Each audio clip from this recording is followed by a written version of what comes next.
Hello.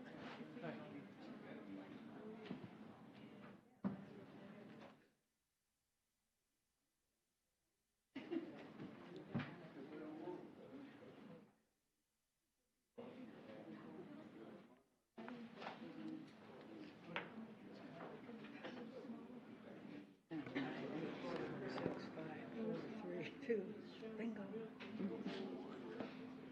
At the time. City manager's report to change the next meeting date. 5/24.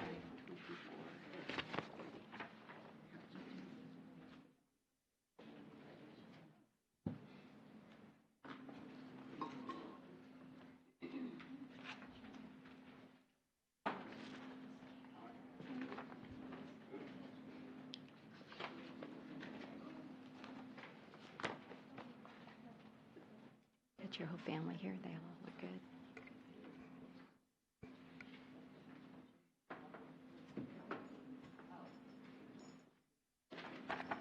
Okay, y'all ready to rock and roll? Okay. Good evening and welcome to the Leon Valley City Council regular meeting. Today is Tuesday, May 21st, 2019. And we're so glad so many of you could join us not only in the chamber, but also live streaming on our website. So welcome to everyone. It is 6 o'clock, and we do have a quorum. All council members are present. And I've asked Councilor David Jordan to please lead us in the Pledge of Allegiance. Mr. Jordan? Pledge allegiance to the flag of the United States of America and to the republic for which it stands, one nation, under God, indivisible, with liberty and justice for all. Thank you. Just a few housekeeping rules before we begin this evening. If you could please silence your cell phones or turn them to vibrate. Secondly, if you really feel so motivated to talk to your neighbor, we would just respectfully ask that you go out into the foyer to talk.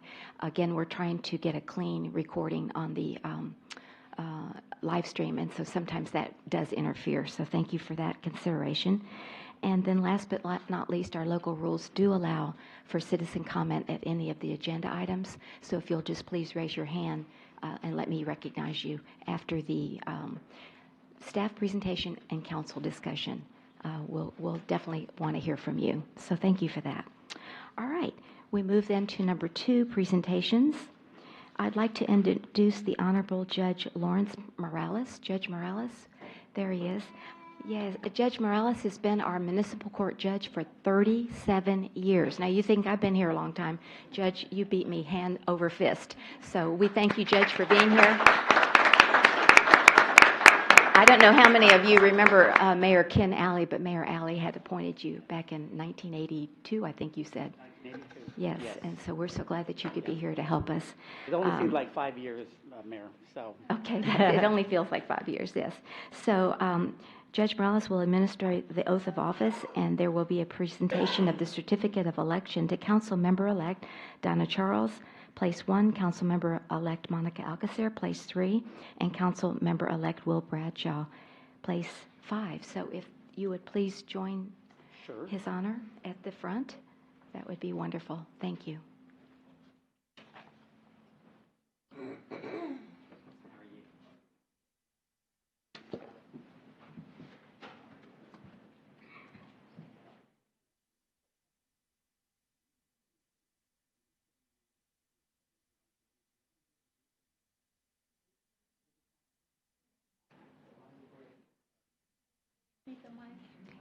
Do we have the mic? Thank you.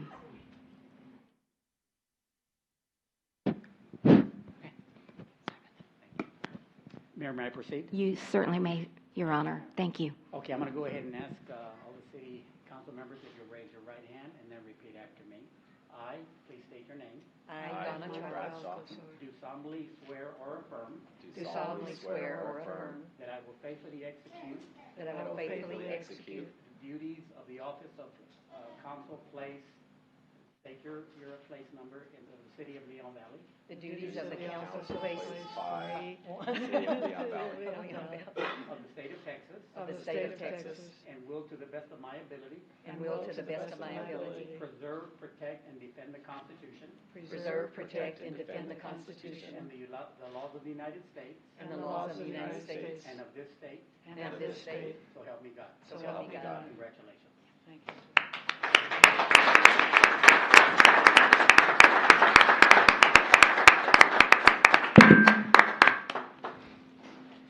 Let me go ahead and present the certificate.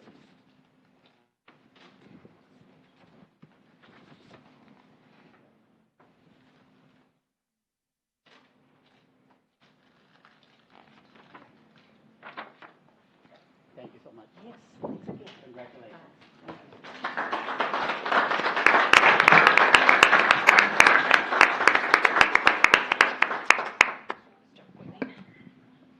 Okay.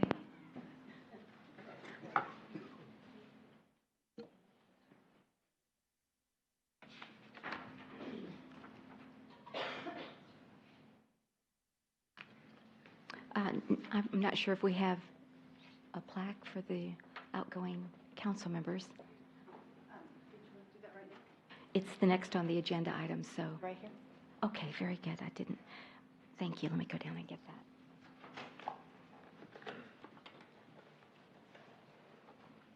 Get your signatures.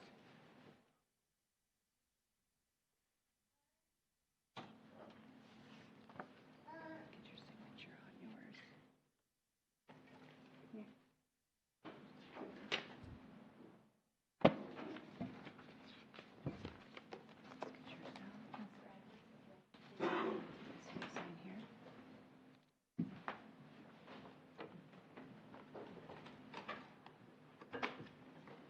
Thank you.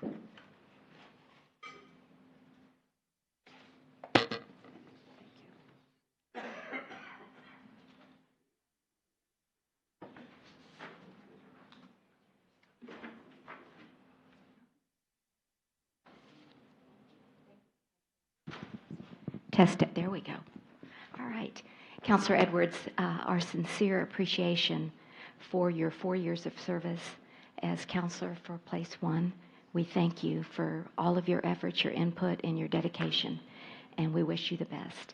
And on a small token of our appreciation is this clock with the inscription, David Edwards, Council, Place 1, with sincere appreciation, 2015 to 2019. So let's show Counselor David Edwards our appreciation. Thank you.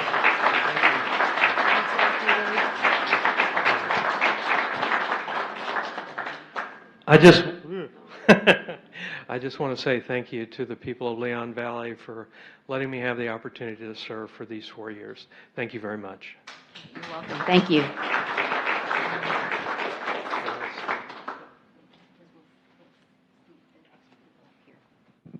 right. Thank you. All right. Well, Counselor Jordan, David Jordan, if you'll come down, please. Thank you.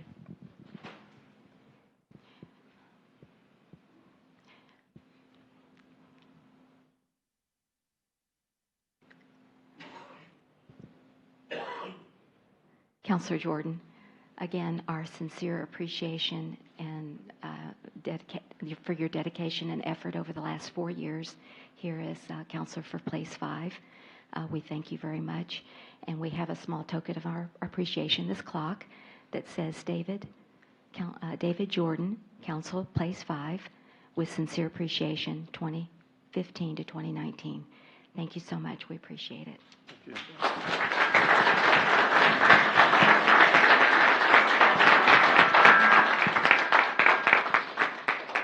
It's been an honor and a privilege to serve the citizens of Leon Valley. When I came here 4 years ago, I was determined to serve with integrity, excellence, and commitment, and that's what I've done. So as I leave here today, I leave it all on the field, and I serve with integrity, commitment, and excellence, and I wish everyone well. God bless you. Thank you. Appreciate it. All right. So at this time, we're going to recess at 9 minutes after 6, and we'll have a short reception outside in the foyer to honor our outgoing counselors, Edwards and Jordan, and also welcome our new counselors, Counselor Donna Charles, re-elect Counselor Alcacer, and Counselor Bradshaw. So please join us outside, and we'll take about a 15-minute reception. Thank you. So we are adjourned. In recess.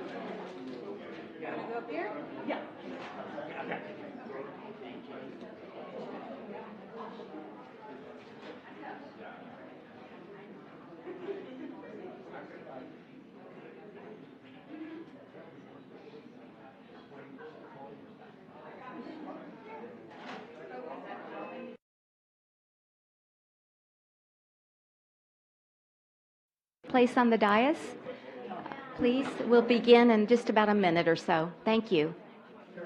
I hate to break up the party. Yes, there you go. You're organized. Well, I was Friday. I forgot I did this Friday. Oh, wow. Why does this not surprise me? Woman power on this side. Watch out. Oh, wow. You change. Oops. You change. Riot here. Woman power. Sorry, guys.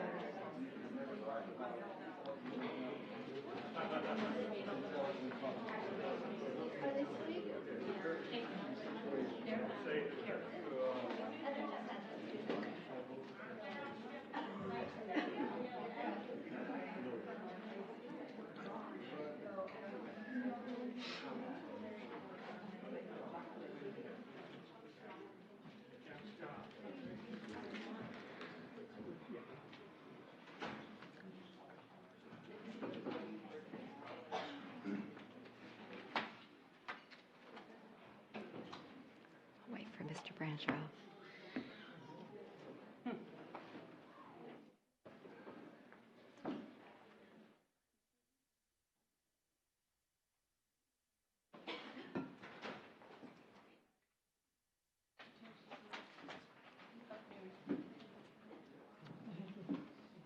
Okay, very good.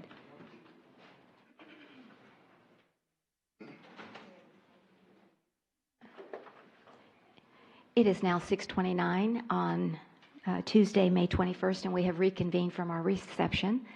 Thank you again to Ms. Posley and all of her team for putting together the reception for our newly elected council and our outgoing counselors, so we appreciate that. Thank you. Yes. Okay. As you can see, we have quite a number of presentations this evening under agenda number 5. And the first presentation is a Good Neighbor Award to Mr. Henry Deeker. And Mr. Deeker and Tony, could you come forward, please?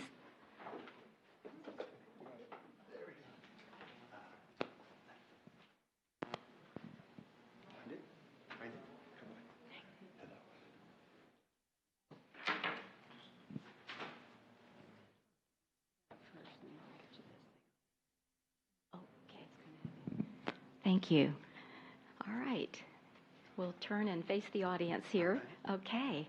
A Good Neighbor Award presented to Mr. Henry Deeker. Mayor Riley. Yes. Mayor Riley, if you step back, we can get you on the Okay. camera. All right. That's right. Thank you, because we're on camera. I keep forgetting that. All right. Smiles. Okay. In recognition of outstanding public service, determination, and perseverance, which enabled the City of Leon Valley to receive special pedestrian sidewalks, we thank you for your hard work and cheerful willingness and assistance with the red light camera program bill. We sincerely appreciate your determination, commitment, as well as your continued support. Signed by my hand this 21st day of May, 2019, Mayor Chris Riley. Let's give Mr. Deeker a round of applause, and we're going to tell you a little bit more about this Good Neighbor Award. All right, so I'm going to let you explain it because Mr. Deeker is a man of, like we say, determination, and he doesn't let anything just lay low. He just keeps working at it, and he's been very successful along Bandera Road with some great pedestrian improvements. So if you'll please explain it. Thank you. As you know, my name is Henry Deeker, and I'm also an advocate for accessibility. Obviously, accessibility is very important to us. So it's really been a collaborative effort with TxDOT as well as the City of Leon Valley. Chief Salvaggio as well as Lieutenant Anderson have had a hand in it as well. And it's taken 5 years, but in the 5 years' time, we've just recently had installed auditory signals at both Grissom Road and at Seneca Road and Bandera. And they're the latest technology because they work with a beacon which lets us know where they're at. And we have more time now. And then the other projects, we're including the sidewalks just so that anyone traveling, any of our citizens, when we're traveling north or south on the east side of Bandera Road in front of Walgreens, we no longer have to cross 100 feet of parking lot where it's a little bit risky. And as I walk almost every day on Bandera Road, I see more and more of our citizens that are out there that are using canes and walkers and mobility carts. And again, accessibility for one is accessibility for all. Thank you. Thank you so much. Now we have something else for you as well. Let me give you this award. Thank you. Okay. Okay. Mr. Deeker, here we go. Oop, oop, oop, oop, oop. Back. We got something else for you. Look at this. I don't want to break it or drop it, but it's a beautiful. It's got the seal of the City of Leon Valley. It says Henry Deeker, in recognition of outstanding public service, determination, and perseverance to the City of Leon Valley for your projects that have increased the quality of life for all citizens to enjoy. And we have May 7th, 2019 inscribed on it. It's kind of hard to read, but this is for you. So thank you. And then we didn't even mention the red light cameras, but you went up and you lobbied for the red light camera bill. Would you like to talk about that? Well, I'm a really big believer in our red light cameras. If you might have heard me say this before, but I'd walk up to Planet Fitness from Seneca like 4 days a week. And one of the biggest threats to us is drivers who don't stop at red lights when they make right turns. I used to encounter close calls on almost a weekly basis. Now it's once a month. Cars in the pedestrian walks, much less. And so I was privileged to be invited to speak in Austin to tell some of the truth about our red light cameras, is that they not only increase public safety for our drivers, but also for our pedestrians on our crosswalks as well as our sidewalks. Thank you again for your efforts and for setting the example for all of us. Thank you, Mr. Deeker. All right. So let me give that back to you. And I don't see the next two employees on here. That's what I understand.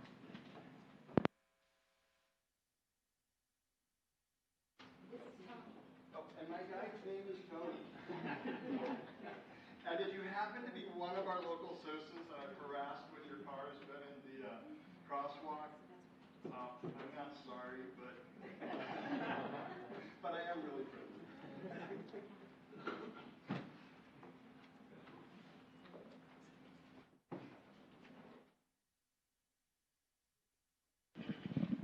Thank you. We move then to presentation 2 and 3. These were certificates of appreciation for long-term service here in our Public Works Department. And unfortunately, Fernando Trevino and Armando Martinez are not able to be here this evening. So I've spoken with Melinda Mortz, our Public Works Director, and we'll try to put that on a future agenda item. So we move then to presentation number 4, presentation of a proclamation declaring the week of May 19th to May 25th, 2019 as National Public Works Week. And so Melinda Mortz, and if you have any of your staff, Yvonne, please come on up. Anyone else from Public Works that's here? Dave Demeline, yes. And let me read this and then present this proclamation. Thank you. All right, so this might help? Okay. Oh, I need this again. That's right. Dave, there you go. Great. And this is Dave Demeline, our Assistant Public Works Director, and Yvonne Acuna, who keeps them both in line. That's correct. Yeah. Okay.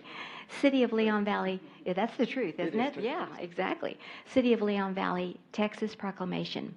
Whereas public works services provided in our community are an integral part of our citizens' everyday lives.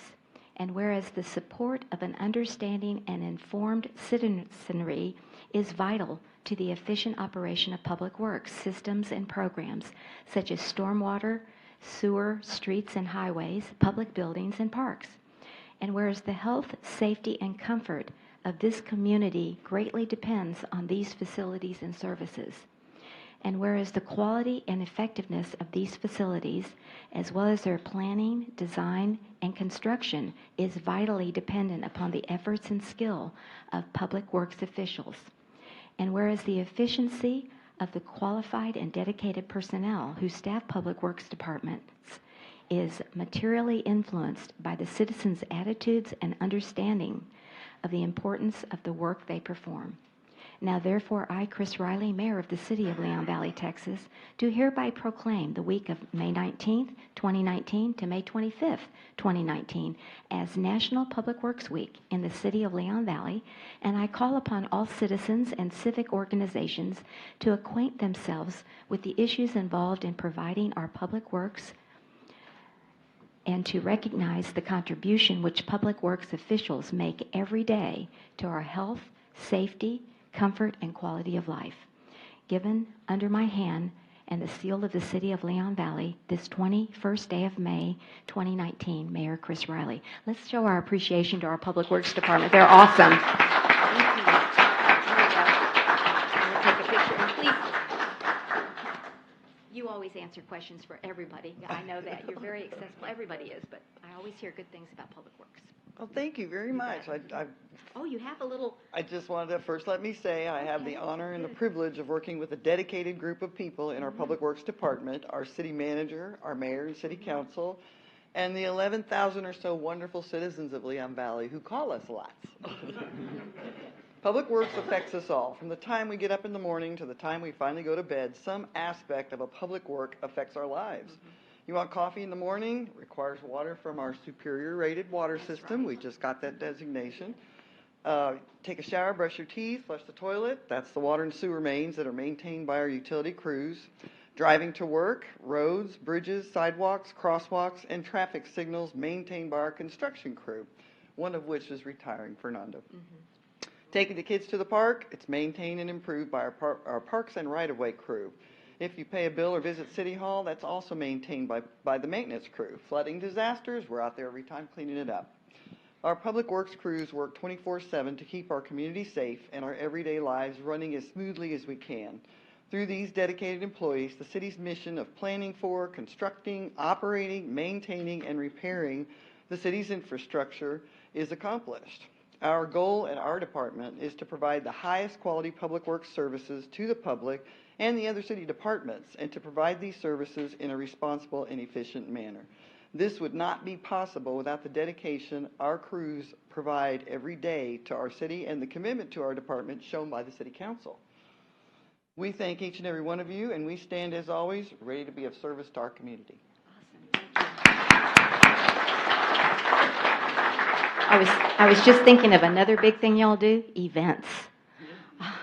4th of July, Earthwise, I mean, any event, they are there setting up, tearing down, cleaning up after the Easter. I was over there and it was a mess, but y'all were there with smiles on your faces, cleaning up the park. So thank you. There's a lot more you do, but thank you so much. Thank you. All I righty, appreciate you bet. it. Thank you. All right. Is that it for these? Okay. Yeah. Okay.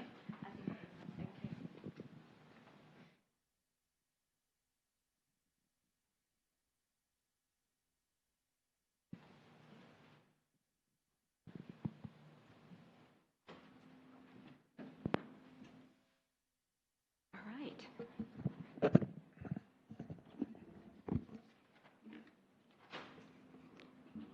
Presentation number 5. Presentation of the Library Board of Trustees Annual Report. We have Heather Haskin, Library Board of Trustee Chair, the Leon Valley Library Board of Trustee Chair here this evening to present. And so good to see you. Thank you for being here. Thank you and we for look forward to having your me. report. Yes, I'm glad to be here to give this annual report, and I'm glad to have our Library Director, Sandy Underwood, and Assistant Library Director, Teresa Brader, and we also have Carol Poss from the Trustees Board that's here as well. Good. Okay. So,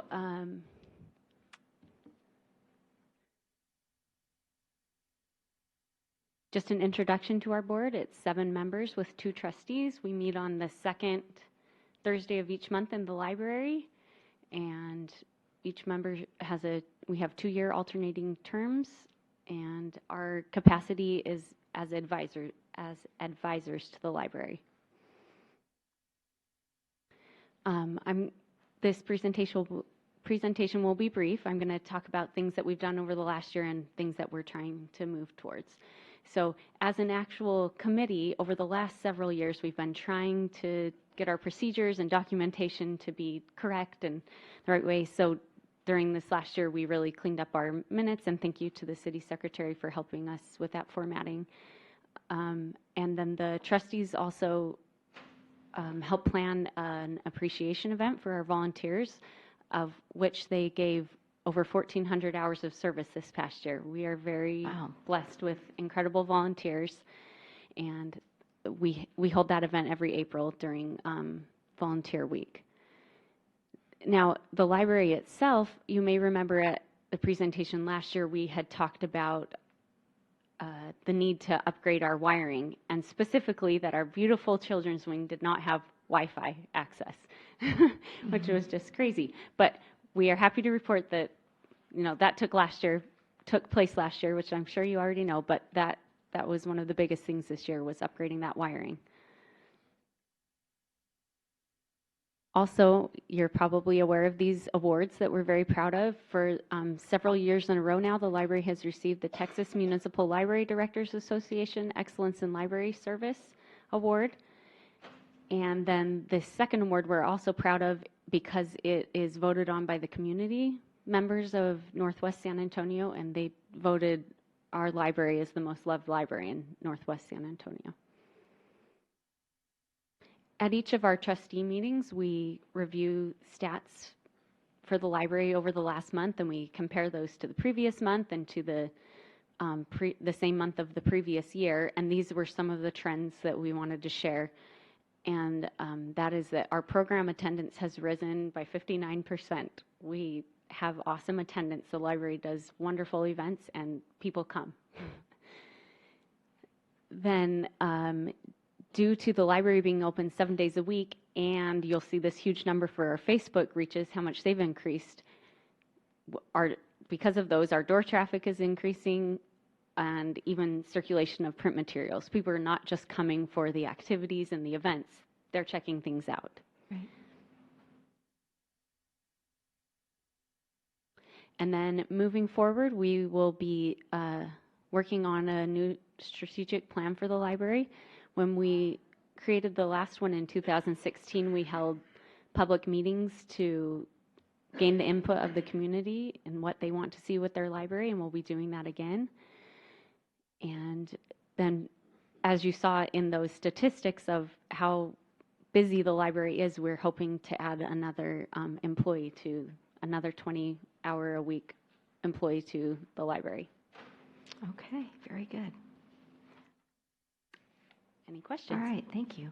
Are there any questions for Ms. Haskin this evening on the library board annual report? Well, we thank you and all of your board for your efforts, because we have one of the 3 libraries in the county for suburban cities, and so we stand out. Not very many suburban cities have a library, and we've had it for, Ms. Poss, 50 years or something. I mean, At the 40th anniversary, 40, was it? 43? 40. Okay, 40, yes. And if those of you that have lived here as long as I've lived here, it used to be across the street in that little building right on the corner of Poss and Evers. That was our library for many, many years before we built the library. So we've seen a tremendous growth. And I love the library. And so thank you for being open 7 days a week, too. I think that's been a tremendous improvement as well. So anything else? All right. Thank you, Heather. Do appreciate it. All right.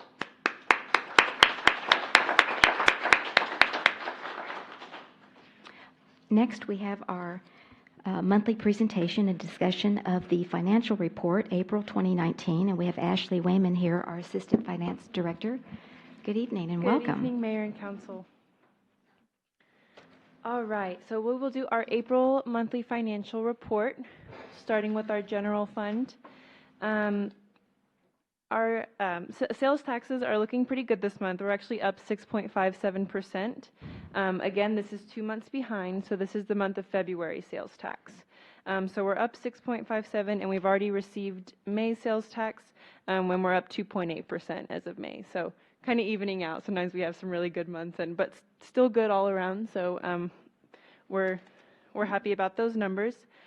Other than that, in our revenues, everything is looking good. Our license permits, fines, and fees came out to about $2.865 million. Of that, 56% is red light camera, just kind of to keep that in mind, since those are not necessarily straight revenues. And other than that, our expenditures are all on track in this fund. If y'all have any other questions. Would you remind us about the miscellaneous again? I know every month you... Right, that's things like interest and stuff like that. And right now, that's the biggest thing in our miscellaneous. Interest is very, very far up this month, or this year, kind of all over the state. So our interest is doing well there. So that's mainly actually what's in our miscellaneous. Okay, very good. So the license, permits, fees, and fine has the red light camera money. Does it also have the impound money? It does. Okay, so both of those in the there. impound is 7% of that total 7%, amount. So. and the red light cameras is 56%. 6%. Yes. Thank you. All right. Moving on to our water and sewer fund. Our water and sales are up this month. Actually, pretty good numbers considering how much rain we've been having. So we're happy about those. Everything else seems to be on track in that apartment. Again, our tapping fees are pretty high with all the new development, which is good. And our expenditures seem to be on track. For our community center fund, our hotel motel taxes came in at this month. This would be the next quarter we receive them. And we're about where we were at last year, so those are looking pretty good. As far as our rental fees are going, they're doing outstanding, for the time of year. We do have to keep in mind, though, the church rentals are in there. So without those, they wouldn't be quite as high as they are. So we just need to keep that in mind. Do we still have another church that's renting the building? I thought no, they had... this is still from the last one. But okay. That was a big reason why they're up to 95% and 78%. Right. They'd be about 56% without. Okay. So we'd be right on, kind of on budget with those. Okay. And our expenditures are also on track in that fund. For our economic and community development, again, this is in the general fund, but it's just broken out here in detail so you can see it a little better. Sales tax is in the same boat, 2 months behind, also up 6.57%. As far as our expenditures go, everything seems to be about on track. Our supplies is mostly still Fiesta metals. That's kind of the biggest part of supplies. And as far as contractual goes, $10,891 of that is our ED project funding. So right now what's in there is the $9,691 to office furniture liquidation, and then from April another $1,200 for Amiga Cafe. Okay, I know we're about ready to get some additional funding from a lawsuit that we had that's been settled since 2011, and so we will be getting, and maybe will that show up at the next budget report? Because we have the money that we set aside, plus we had the bond. So I don't know how, about $400 and some odd $1,000. It just depends on when is the next budget report, because there's information I have to send to the court, and I don't know how long it'll take the court to give us the money back. So right.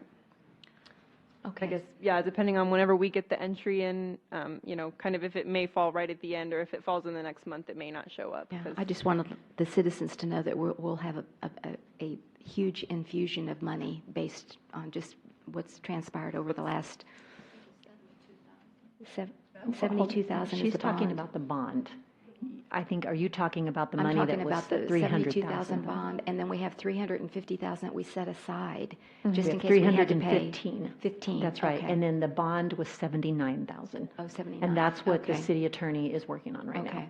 The other is easy to move over. Yeah, and we just heard from the Supreme Court, and they, shut the case down, Clear. so we should be able to move that money over. But I just want to let the citizens know that case after 2011 has been settled. Right. Which is great. We'll definitely have some more news on that Okay, next thank month. you. I for appreciate sure. that.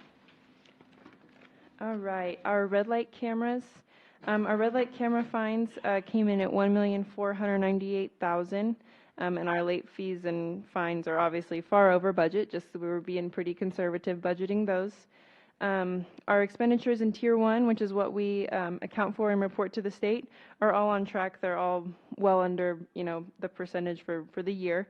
And our Tier 2 expenditures are also in the 40% or so. Supplies are a little bit over, but as long as the bottom line ends up under, we're okay. So they're watching that, and we'll make sure that nothing gets too out of hand in supplies. But other than that, our capital projects are almost all complete. There's a couple more that are still outstanding. Right now we have the Jaws of Life that are purchased, a couple new vehicles, and they're working on the crosswalk things for Huebner and Balke, and then also in-car camera systems. Good. Okay. So, All right. Very good. Thank you. and finally, our impound lot. Everything in this fund seems to be doing very well, on track. Our impound lot fees came in at $140,000. That's about 63% of budgeted revenue, so we're on track there. Same with our auctions, and our expenditures all seem to be on track in this fund as well. Okay.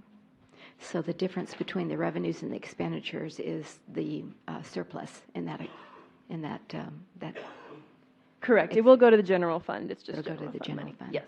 Okay. Thank you. All right. So just as always, this and other reports can be found on our website at Departments, Finance, and Financial Transparency. Very good. Any questions? Yes, Councilor Martinez. Back on the first slide.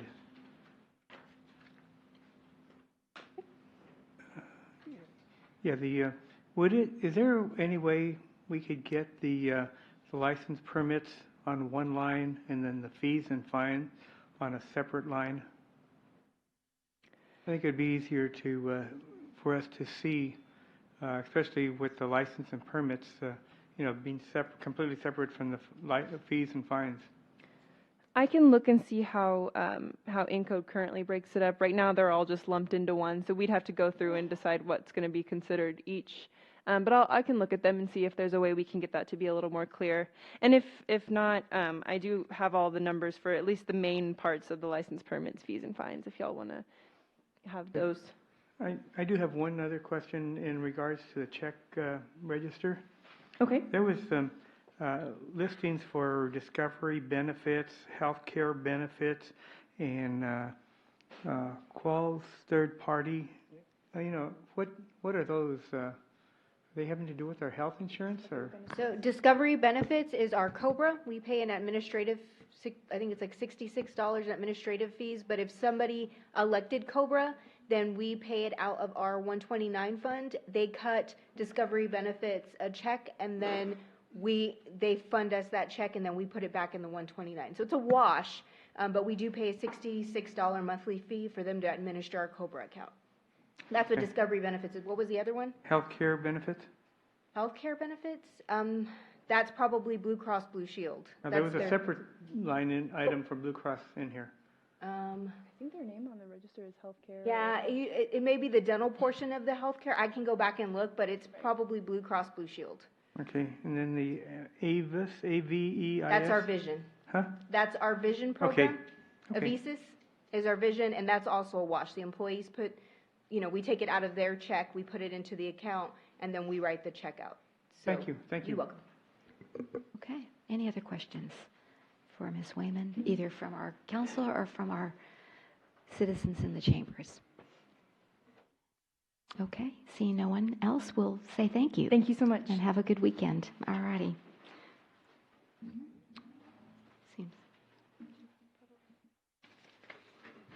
right, moving then to agenda item presentation number 7, presentation and discussion on impounding vehicles as junked vehicles for expired vehicle registration.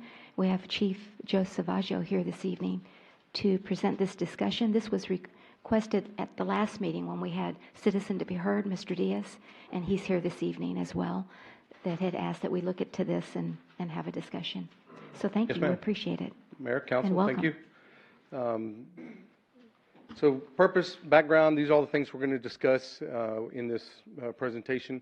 It's not anything that we're going to vote on or anything today. It was more just a discussion specifically about the impounding of vehicles for registration being expired. So police department received a complaint from citizens to be heard on a vehicle that was illegally towed. It had a expired December 2018 registration sticker. The vehicle was towed after 24 hours, which is what our code allows, and it's been in the code. I'm not sure exactly when it was put in the code, but it predates me. I know that. And the owner of the vehicle removed the warning from the window, and it was still there a little bit over 24 hours later when it was towed from the street. So our citizen asked that the council consider removing the expired registration from the definition of junk and abandoned vehicles. So this presentation is specifically about whether the registration can be, there's anything we can do at our level in this local municipality to take that out or change it. And that's the focus of this. So, did I hit more than one? Okay. What's it doing here? So our law, when you pull up the Texas Transportation Code, it has the same thing that we have in ours, and you'll notice, and I'll put them side by side in a second, that it's word for word. So whoever created this ordinance back when it was first created defined the junk vehicle as a motor vehicle, aircraft, or watercraft. The subchapter applies only to, and there was a motor vehicle that displays an expired license plate or does not display a license plate. There are other things, but since this is what we were asked to look at today, I didn't go into any other stuff except the definition and it's being in state law. So as you can see, ours is exactly the same. We just, some point along the way, we adopted the state law into our ordinances and then actually made it a little bit more on other things, a little bit more stringent than state law, which whenever it occurred, the city has the right to do that. We can't make it less stringent. So as you can see in ours, it's the exact same thing. A motor vehicle displays expired license plate or does not display a license plate. So here they are side by side, Texas state law and the Leon Valley ordinance, word for word. Again, we cannot reduce the requirement. So because state law sets this as the requirement, we can make it more stringent, but we can't reduce the requirement. And that's actually in the Texas Constitution, Article 11, Section 5. Adoption or amendment of charter is subject to such limitations as may be prescribed by the legislature, and no charter or any ordinance passed under said charter shall contain any provision inconsistent with the Constitution of the state or of the general laws enacted by the legislature of this state. So even when we're a general law city, we could make our own laws that were within the law that the state had, and we could make them more stringent. We can't make them less stringent. And so that doesn't change just because we're now home rule. It stays the same because of the Constitution says that we can't do anything that's inconsistent with the laws that are passed by the legislatures. So in other words, home rule or general law cities, it really doesn't matter, may do anything authorized by its charter except what is specifically prohibited or preempted by the Constitution or the state or federal laws. And so when you look at only the things we were asked to look at, whether or not expired registration can be pulled from the definition of junk vehicle, the answer is no, you can't. We can't, but there are some that can. So we've really are preempted from changing that at this time. But who can? This is a state legislature issue, and if the state legislature wants to take this up, and I had a great conversation with our citizen after the meeting, and I explained, showed him the laws and the same thing, and he fully understands, and he plans on taking this up with the state. So until such time as the state changes it, we cannot remove the expired registration from the law. So any questions for me, ma'am? Okay. Yeah, well, yes, Counselor Bradshaw, you can go ahead My and start first the question. conversation. Yes, that's right. I was like, Thank you, okay. Chief, for your presentation. I looked at the agenda when it was sent out before the meeting, and I'm having a little bit of difficulty comparing the state statute versus Leon Valley statute. And I actually asked if Crystal could pull up the Leon Valley statute, the Article 8.008 from the Leon Valley junked vehicles. It's right there. Oh, it was up there. You had it? Yeah. We're there. Mhm. Sorry, 8.08. Okay, yeah, so definitions. So I mean, I agree with you. On this part, right under 1A, a vehicle, it says junk, we're talking about junked vehicles, right? A vehicle that is self-propelled, and B, is wrecked, dismantled, partly dismantled or discarded, or a motor vehicle that displays an expired license plate or does not display a license plate, or a motor vehicle that is inoperable and has remained inoperable before then, and then we have our dates. So then down in number 2, it says, for the purposes of this article, junked vehicle includes motor vehicle, aircraft, or watercraft. This article applies only to a motor vehicle that displays an expired license plate. So it says it again twice. So the difference, if you look at ours, and then if you could switch over to the State of Texas Transportation Code. So the difference here in subchapter E, I know it's hard to read. Very. This. Where is that one? You got to go down Okay. 683.071. It's not in your packet, ma'am. Okay, I didn't see sorry. it, Don't so worry. that's It's not in okay. your packet. If you look at 683.071, keep going down a little bit. It's probably near 3/4 way down. Yeah. There it is. I just saw it. Right. 071, Oh, okay. yeah, .071. Okay. Junked vehicle. Right.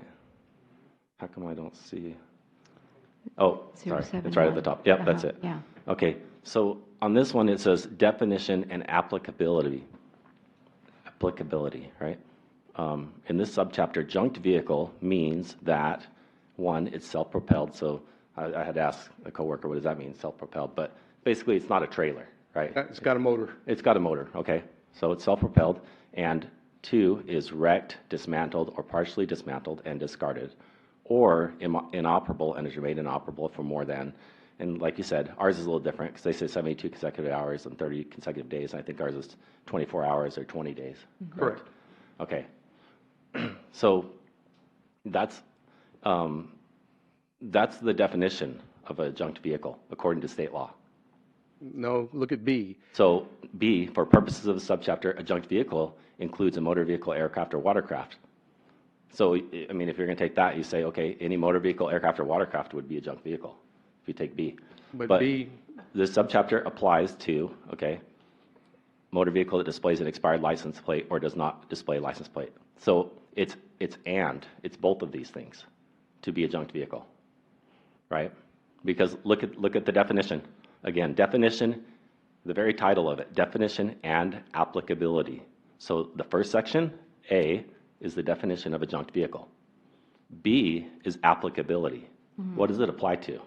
It applies to junked vehicles that are a vehicle that is a watercraft, motor vehicle, aircraft, or watercraft, and has an expired license plate. I'm sorry, I'm not following. I mean, I think we're saying the same thing. Well, no, what I'm saying is you cannot tow a vehicle. You cannot say it's a junk vehicle just for the fact that the registration's expired, according to state law. Okay. I mean, I know Leon Valley law, the way it's written right now. I've been doing this for 32 years, and it's always been that way in San Antonio and anywhere else in the state. But what I'll tell you, you're misinterpreting it, sir. I wish we could have talked about this offline before we got in here. You know, those things up top are the 72 consecutive hours or 30 consecutive days, and it has an expired registration sticker. We can tow it. But there's also other things that are not even being considered that we have to do I as agree far with as you. notices and things like that. I agree with you. Wrecked, dismantled or partially dismantled, or if it's inoperable for 72 hours or 30 consecutive days, I agree with you, and it has an expired registration sticker. Correct. Not or, right? Mayor and Council, yes, Mr. Bradshaw, you are interpreting this incorrectly. Okay. Where it says this subchapter applies only to, one, a motor vehicle that displays an expired license plate and does not display, that's not and, the and is at the top where it says, is self-propelled and is wrecked, Okay, et cetera, et cetera. And for purposes of this subchapter, the junk vehicle includes a motor vehicle, and the subchapter applies only to a motor vehicle that displays an expired plate. So it doesn't have anything in there that says, and to separate applicability Okay, from junk it says it vehicle. right under section 683.071, definition and applicability. There's your and right there. The first section is the definition, the second section is applicability. So I'm not sure where we're going, but as far as the city's ordinance, we may be more strict than the state statute, but we are following the state statute as far as the definition of a junk vehicle, and for purposes of whether or not a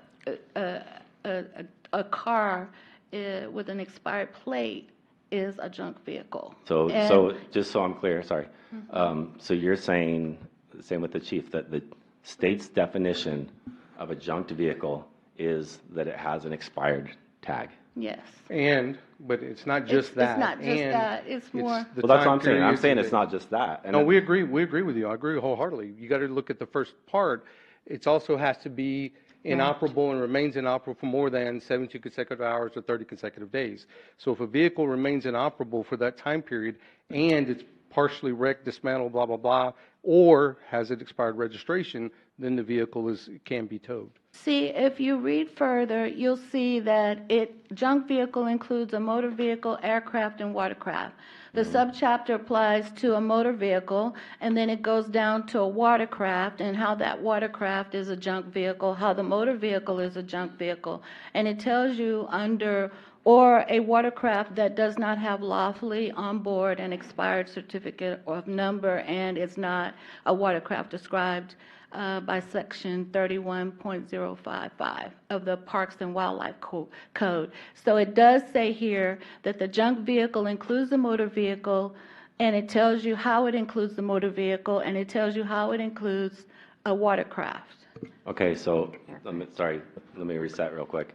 So you showed earlier that we cannot change this statute because it's the state law, right? We cannot change our law. We can make it more restricted. We can't make it less restricted. Okay, so City of Austin, Texas, junk vehicle abatement program. Junked nuanced vehicles on private property must be visibly inoperable and have expired registration inspection stickers. Dallas City Code. Junked vehicles inoperative and does not have lawfully affixed to it either an expired license plate or a valid motor vehicle safety inspection sticker. No, what the difference is that we're towing vehicles, we're impounding vehicles that are perfectly operable, that are not junk vehicles, they just have expired tags. And that's the law, sir. That is not the law. That is not the law. I will debate this all day.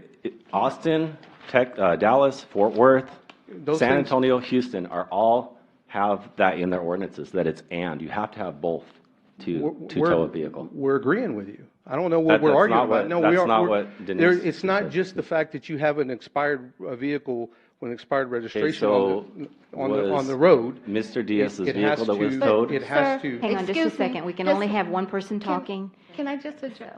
I'm sorry, Mayor. One person talking. A vehicle that has an expired plate or registration is inoperable. You can't operate that is not the definition of inoperable. Well, no. Yes, it is. According to the state, it is. Well, According to all the right. state. Hang on just a second, because We're Councilman Bradshaw, we're in agreement, whether you believe it or not. It doesn't sound like it. Okay, let me finish. We're in agreement 100%, sir, that there's not just the fact that it sits there with an expired registration. Just if somebody pulls up in their vehicle with an expired registration, gets out of their vehicle, goes inside the house, we have no right to tow that vehicle.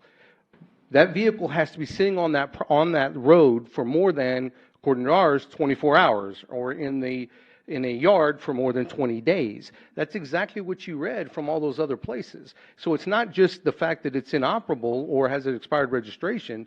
It is those facts coupled with the fact that it received notice and then did not abate the problem.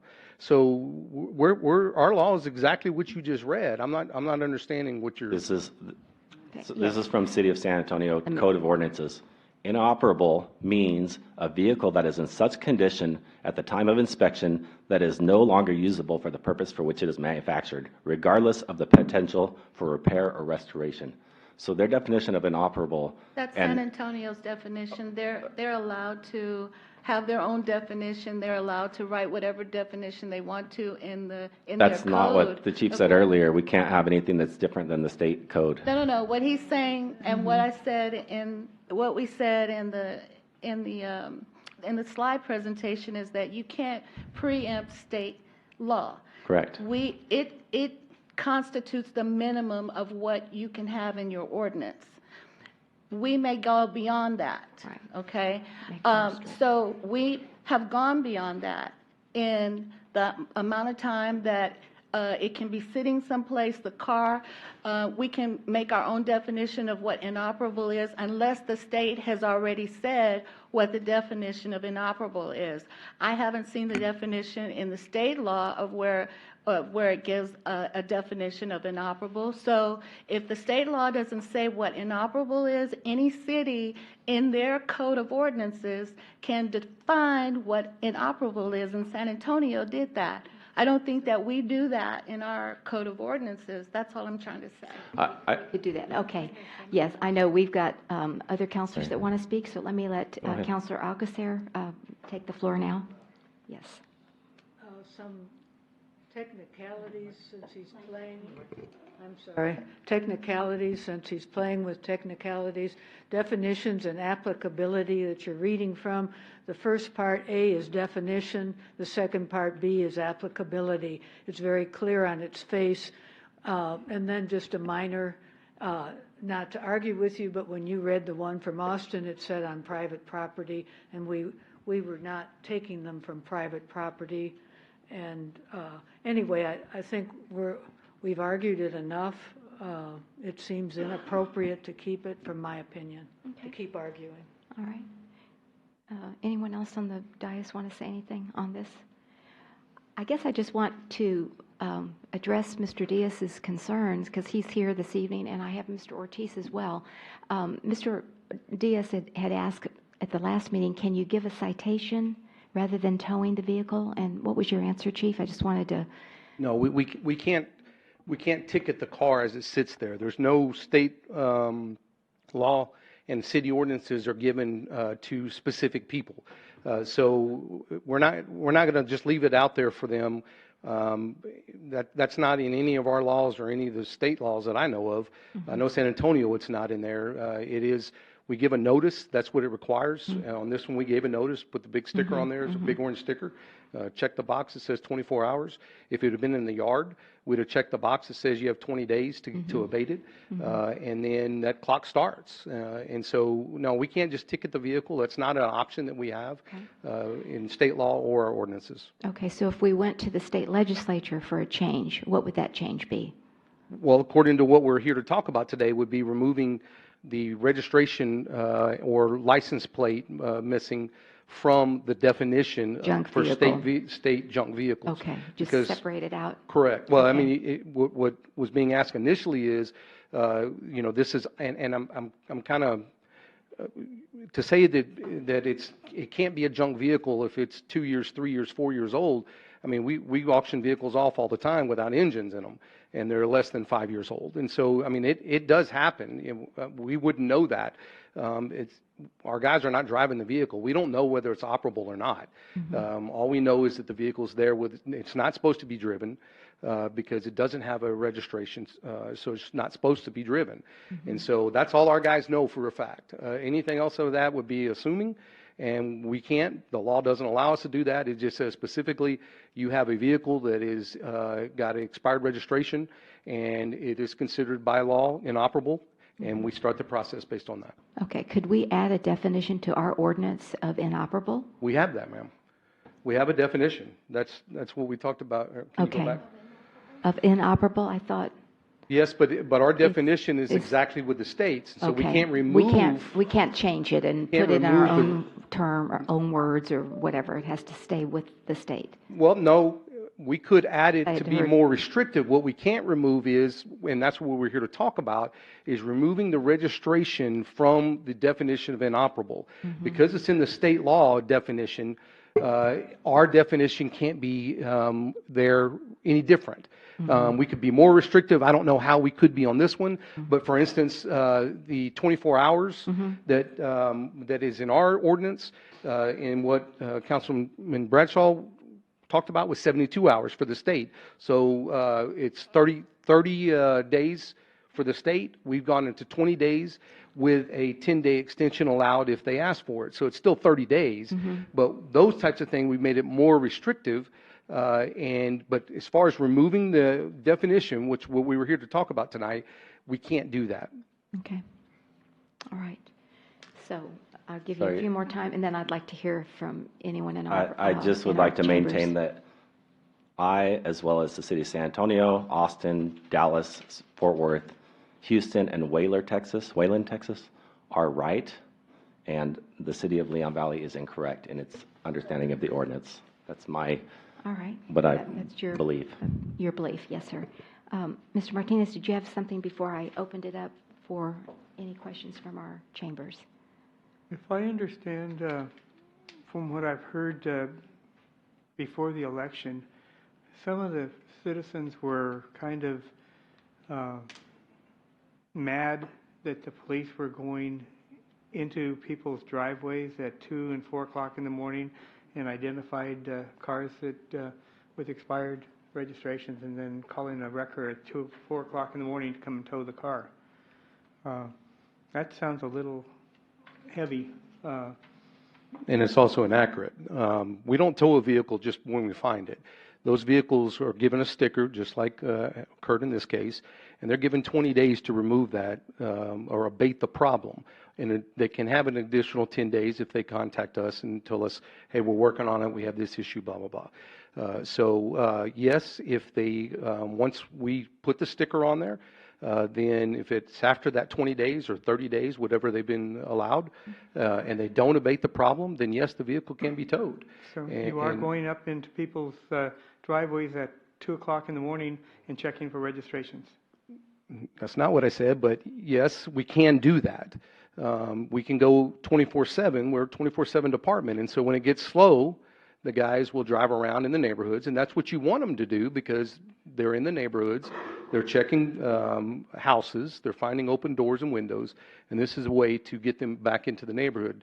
There's nothing in the law that allows us to say we can only do this between this hour and this hour, or that hour and that hour. There's nothing in any of state law, our laws, anything like that. And it's really, you wouldn't really want to restrict that. Now, I'll tell you what I've told my guys is I really don't like the idea of them going in there and towing it from the yards.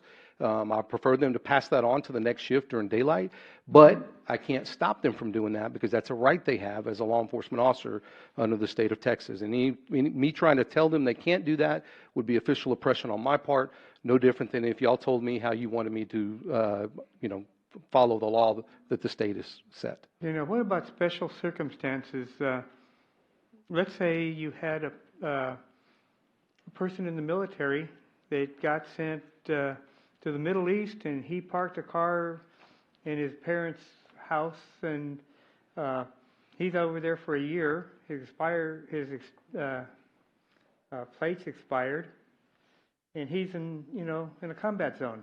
Absolutely. When he comes back, you can go to motor vehicles and say, hey, I've got an expired plate, and they'll give you a permit so you can actually drive it and get it inspected and then take it down there and get your license plate. No, yeah, I agree with you wholeheartedly. If they've got that plate on there, the temporary tag, then they're not going to get anything. No, that's when you get back. Let's say he comes back a year later. Let's say his sticker's been expired for 6 months, and he comes back. He goes down to the motor vehicle and gets the certificate so he can legally drive it on the streets, get it inspected, and then go get his plates. So, in that 6 months when he's over fighting the war, you guys could tow his car. So that's not true. The state of Texas allows for military members to have expired registrations and driver's license. All we would ask and require, since we don't know what the reason the thing is expired, would be that somebody contact us and say, hey, look, this is so-and-so's vehicle. He's off in the military right now, and it's a dead issue at that point. Thank you. Great. All right. Thanks for that clarification. All right. Any other questions from our citizens in the chambers? Mr. Diaz, did you want to, since you had requested this item, I'd like to hear from you. And welcome. We're glad you're here. Thank you, Mayor and Council. Abraham Diaz, 6014 Kinman Drive. I want to thank the chief.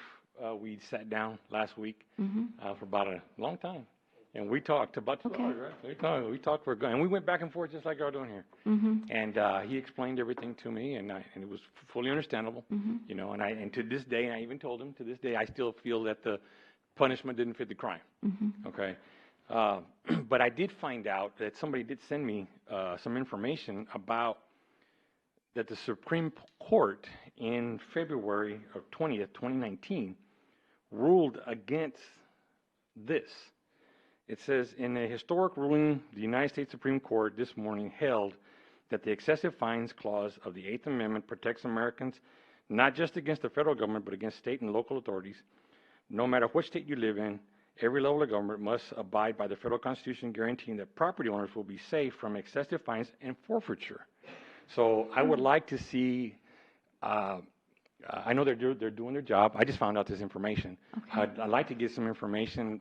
Maybe the city attorney can look into it and see if this is something that now supersedes this, because it does talk about a case in Indiana that somebody's Range Rover got taken and they were going to sell it, and it was an excessive fine for what he was caught against. So the article did mention about something about police departments, and I'm not saying about our department, but so police departments using this type of practice to gain funding for their departments. So the Supreme Court ruled against this. So I feel that somebody should look into this because the Supreme Court did rule against it. Yeah. May I? Okay. Yes, you sure may. All right. Thank you very much. She was going to answer your Mr. Diaz, concern.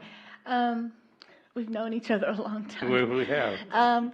So if you could just email me that site, the Supreme Court, you have it, Chief? No, but I can answer his question. Okay, I just want to also say this. We can't change anything in our law until the state changes.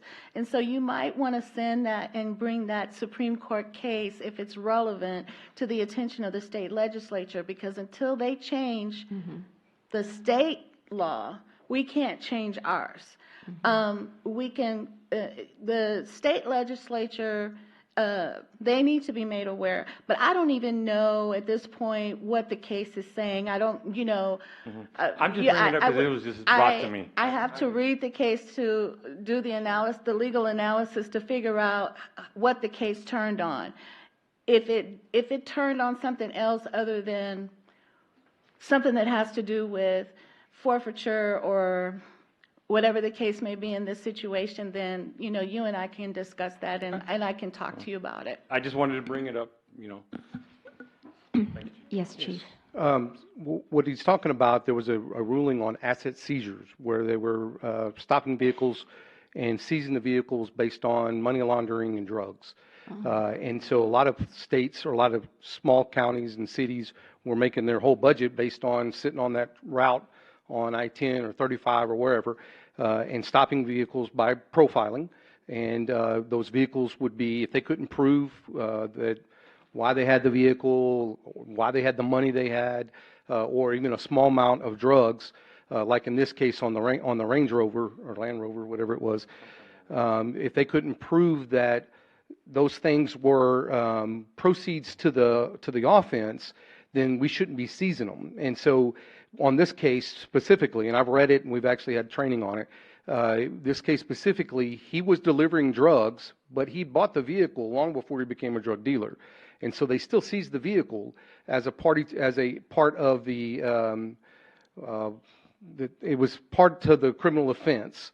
And so they came back and said, look, he had, I think it was like $25 worth of heroin that he delivered, or meth.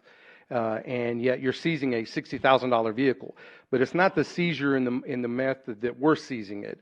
It is completely different. It's seizure in the fact that we're going to take your car and not give it back to you. So it is different, completely different than what ours is. But I completely understand, the confusion in it when you read it. If you don't understand asset seizure, federal forfeiture laws versus we're talking about an ordinance where a vehicle gets towed. Mm-hmm. And I can tell you that as far as even if it were, and I'll play devil's advocate, even if it were, our rates are identical to what everybody else, when we did this a year and a half ago, we looked at everybody else's to see if we were within the range that everybody else was in. And so even if it were, they would come back to us and say, okay, if ours was $500 and everybody else was $200, they might come back and say, you have an issue. But when we did ours, we were right in line with what everybody else has been doing, what Bannis has been towing, the fees they were towing, and everybody else. So that wouldn't apply in this circumstances anyway. But we'll get you the thing to Denise, and so that we're all on the same page. Okay. Yes, may Yes, I? Also, I promise you, I don't know how long this has been, but if it did apply to this state statute that we're talking about today, I promise you somebody's going to sue for being unconstitutional, and that'll get to the point of it. But I agree with Chief that this case turned on something different than what we're talking about today, based on Chief's brief to us right now. But I will look at the case, and I can give you a call, Mr. Sure, Diaz, thank and you. we'll talk about it. So my next thing is I talked to the chief, and they said that I was going to try to make an appointment with Mr. Ray Lopez, our new person, and Mr. I believe Menendez, I think you had on there. Senator Menendez. Senator Menendez, to talk to them about having a way of changing this definition, so that way it doesn't affect. Again, I'm biased. I know it was my daughter, but to me the punishment doesn't fit the crime that was done. So my next step is to talk to the state's legislators. All right? Okay, Thank you, I guess you're going to have to wait till they're out of session, which will be in the next couple of weeks. Yes, sir. Just the last thing, and I know it was taken out for brevity. We're talking 44 vehicles total out of the 500-600 that we've towed this year. Only 44 vehicles have been towed for violation of the city ordinance. I think that was a number. I don't have it directly in front of me. But most months it is 3 or 4 or 5. We've had some months, the highest was 9, where vehicles were towed. But that's not just for this type of city ordinance. It could be other things, parked in front of a fire hydrant or whatever. So it is a very, very small number. I think it was 7% of all the tows, I believe, was... Is this expired? No, not even that. Okay. Not even that, just violation of city ordinance. Oh, just violations of the city altogether. ordinance. Okay. So it's a very, very small number, because most people get it fixed once you make the notification of them. So we sticker a lot more vehicles than that. It's just that most people get it in compliance pretty quick. Okay, but you always give a warning. Absolutely. So you have an opportunity to correct it before. Absolutely, yes, ma'am, as required by law. Yes, sir. Yes, I just ma'am. wanted to reemphasize that. Yes, All ma'am. right. Any other questions from, yes, Mr. Blackmore. Good evening and welcome. Richard Blackmore, Forest Haven. I just wanted to remind everybody, the council, the newest member of the council, what this city was looking like a couple years ago when we had all these junk cars out there. We had boats, never left the driveway for 2 years. Got cars that stayed in parking lots for 3 years. Cars falling apart. They start enforcing this law, and we're going to get a little bit of feedback. I suggest if you don't like it down here, move up to Austin. Thank you. Okay, thank you. All right, let's see, we have several people. So, Mr. Riddle, you're up next, and then Mr. Diaz, and then Mr. Johnson. Okay, thank you. Good evening and welcome. Good evening. Yes, Philip Riddle, Sophie Street. I just wanted to say about the police coming on your property. 2 weeks ago, I heard a banging on my front door, and a police officer, our neighborhood police officer, was out there to tell me on my porch that my garage door was open. And I absolutely have no problem with the police coming up on my property. Okay. That is just ridiculous. Okay, thank you. We're trying to keep it to the junk vehicles, but I know you wanted to give a compliment to Chief. Okay, Mr. Ortiz, good evening and welcome. Thank you, Mayor. Yes. Council. So I was here this morning talking to Mayor. Thank you for your time again. And I've been a resident here for 14 years and have not even gotten a moving citation or any breaking of the law of any sort. So when I got this notice of of a vehicle that was parked on my private property, 60 yards from the street, which is a quarter of a football field, just to give you some perspective, I was a little bothered about that because in that state mandate, it doesn't anywhere define private property or public property. To me, it was written more towards vehicles on the street or in public places. But I have a problem with the state telling me what to do with my private property. And if that's the case, that being autocratic as it is, then I'd like for the state to pay a portion of my property taxes so they can tell me what to do with my private property. Okay? So I feel very strong. I think that mandate is very loosely written, so it's subjective to however the municipalities want to interpret it. And I think that having me remove a vehicle from my property because the license is expired is ridiculous. Thank you. All right, thank you. Excuse for me, your sir, comments. could I get your name? All right, David Ortiz. Dave? Thank you. All right, Mr. Johnson.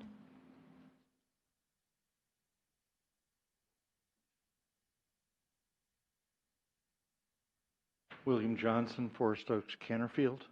For the hypothetical presented by Councilman Martinez, the Soldiers and Sailors Civil Relief Act, I don't know what year that was passed, but it's back in the 40s or 50s, specifically protects against situations that he was addressing. I personally have had 2 instances of having to remind police officers of that.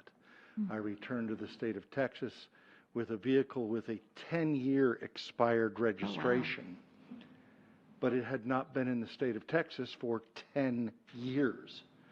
I was pulled over in North Texas, and I had to have a very stern argument with the patrol officer and get a supervisor on site, even though I had a card in my wallet, LIDR 9, that said I was exempt, and I was only coming back into the state for, I had my leave orders, so only going to be back in the state for 10 days.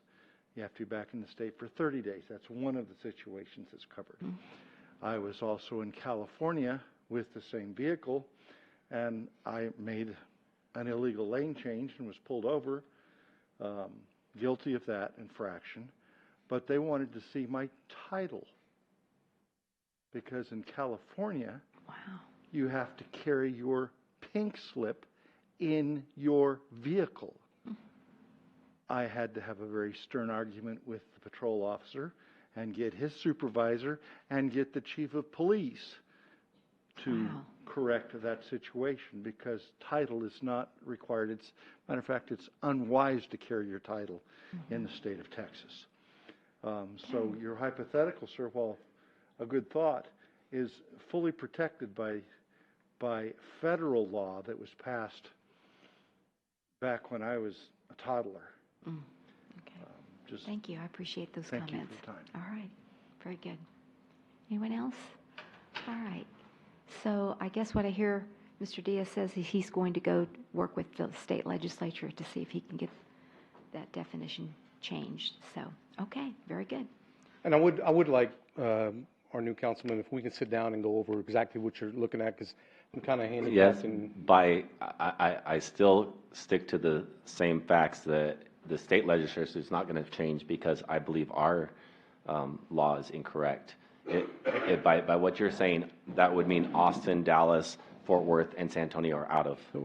I'm not saying that. I'm saying that I don't even know what you've got in front of you. We've never had a conversation about it, but I really would like to sit down with you and go over it with you so we can come to at least some I agree think to that's a disagree. great suggestion. So Okay. yes, if y'all could get together and just try to see where the differences are, where the likenesses are, that would be great. Absolutely. All righty. Thank you. I Thank you, appreciate ma'am. it. Good, Thank you, Council. good discussion. All right. Moving then to the city manager's report. Ms. Kinsler, good evening and welcome. Thank you, Mayor. Good evening, Council. Good evening. First of all, congratulations and my best wishes to the newly elected council members, more specifically the brand new ones, Ms. Charles and Mr. Bradshaw. Welcome. And all my best wishes. And a special thank you to Councilor Jordan and Councilor Edwards for their years of public service. I also want to brag on the mayor. Mayor Riley was a speaker at a transportation forum a few weeks ago, along with 2 other female municipal mayors from other suburban cities. So I wanted to recognize our mayor for being selected for that event. Crystal Caldera received a scholarship from TCMA to go to a really good event, and it got canceled. So she requested that she be allowed to use the funds for the Texas Association of Municipal Information Officers. And not only did they give her a scholarship for her, but they gave her one for the city manager too. And so, yeah. So where are y'all And going? So I don't even know. Oh. Where? Where? Oh, first week of June. Is this a seminar for information technology? It's a Thursday and a Friday. And so because this was Congratulations. cheaper than the other class she was going to, they said, we'll give you 2. And so anyway, I want to thank her for applying that scholarship, and then her being very direct with the lady and saying, that's only half the money. Can the manager use the other half? And they let her. So Good for you. That was kind of neat. Yeah. So Leon Valley got 2 scholarships.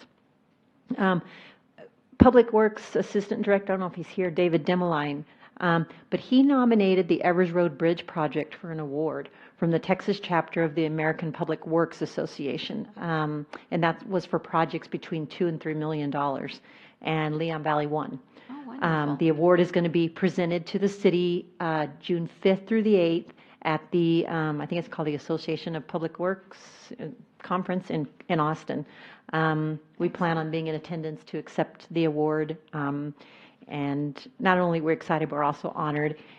This is the first time that this type of project has been submitted for an award, and that bridge was so important to this community. Well, and what I can't believe it has maintained its integrity. It has not Absolutely. flooded, and that's what I love. We Mhm. did a great job. So Absolutely. well, the Public Works did. No, It was it wonderful. was wonderful. That's exactly Yeah. what we needed. Engineering was wonderful all the way to the, Exactly. project Design, finish. The design is beautiful, Yes, especially absolutely. at night. Mhm. Yeah, Yeah, it's we get great. so many compliments on Mhm.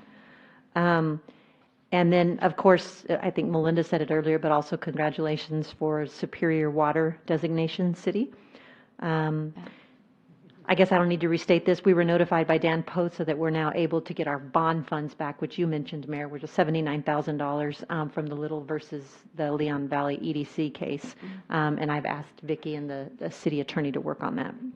And then the $315,000 you'll see in the next report, Great. because we'll move it, and we've earned interest on it since then. So wonderful. And as Ashley pointed out, interest has been good lately. So for upcoming events, we do have a special meeting set for this Friday at 5:30 p.m. Maribel will make sure that gets into the e-news, and we'll get it out on social media.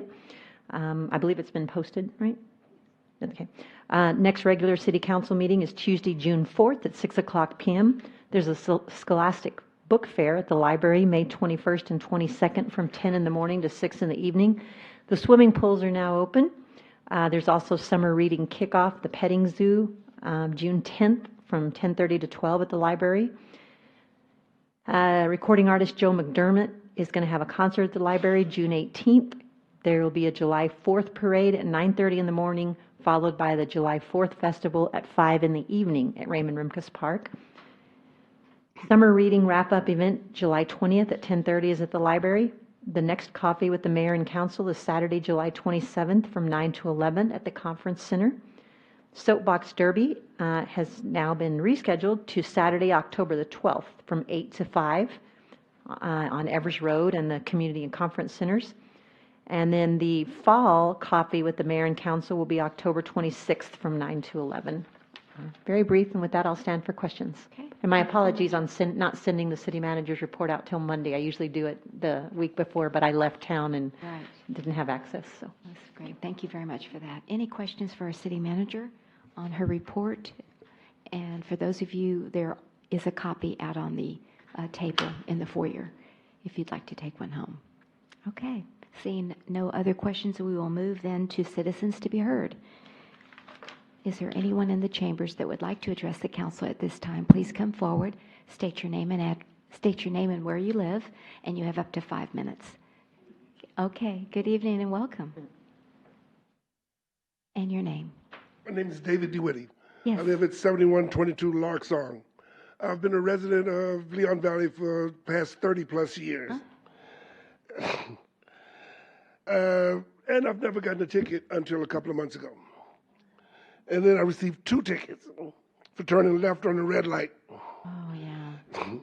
I went to have a hearing to discuss the matter, which legally you can have, and that was my second mistake.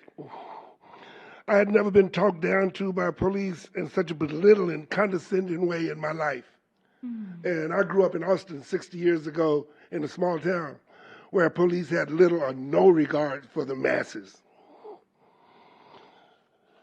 I believe if I had been stopped by a human officer and not the eye in the sky, I would have been given a warning ticket 3 out of 5 times. There's no sign in either place that tells you right turn on red. Stop, right turn on red after stopping, like there are in other parts of San Antonio. There was no risk to vehicle, resident, pedestrian, cyclists, because there was no one within 20 to 30 yards of my turn. Thank you for listening. This is all I wanted to be is heard in the first place. Okay, thank you very much, Mr. DeWitty. And so note your concern. Okay. Anyone else? Yes. Mr. Yarnell, good evening and welcome.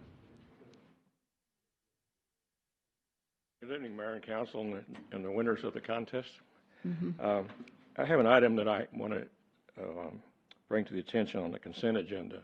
And I don't know whether I do it now or wait till you get the consent agenda, because I know it sometimes goes pretty fast. Do you vote on it? I think go ahead and say which one that you'd like to be pulled for discussion. I mean, that's certainly your option. Okay. At the Citizens to be Heard meeting on the 7th at almost 12 o'clock at night, Oh, yeah. the minutes indicate that I stepped forward to the podium to read Councilor Martinez's statement. And that's not a true statement. So I'd like to. Okay, so, Ms. Pasley, is there any way that a citizen can get a corrections on the minutes since he was? You can pull that in the consent. We can talk about it there. Okay, all right. Okay. So we'll do that. Come back to the consent agenda? Yeah, Okay, thank you. and we'll see how you want to handle that. Okay, anyone else? All right.